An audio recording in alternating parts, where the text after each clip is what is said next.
ধান তো মেরি ফেললা তে এই হো শটের পর বসে আছে কেন মন খারাপ করি? মন খারাপ না, অপেক্ষায় বসে আছি কখন হপার আসবে, কখন এই ধানই করবো উড়াবো, তারপরে গা শান্তি মতো বাড়ি যাবো। আর তোমাকে তো অনেক তোমার ফ্যান ফলোয়ার্স ক্লাস ফ্রেন্ডগুলো তোমাকে খুব খোঁজ করে, ব্যাপার কি? খোঁজ করে বলতে যে নূরজাহান করছো যে মেয়েটা, ওটাকে চিনতে পারছিলাম না, তবে এখন চিনতে পেরেছি। ভালো একটা বান্ধবী। আরো আরো যে বন্ধুগুলো আছে সেগুলা?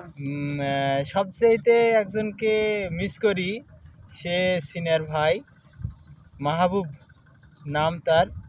কোথায় আছে কেমন আছে এটা আমি জানি না। তাকে আপনি খুব খোঁজেন? হ্যাঁ, নাম নাম্বার কোনো অনলাইনে? না না না, নাম্বারটা ছিল, নাম্বারটা ওই সিমটা পুড়ে যাওয়াতে আমার নাম্বারটা হারিয়ে গেছে। আচ্ছা ঠিক আছে দর্শক বন্ধু, তাহলে ভিডিওটা শেয়ার করে কাকুর জন্য সেই মাহবুব ভাইয়ের কাছে পৌঁছে দেবেন।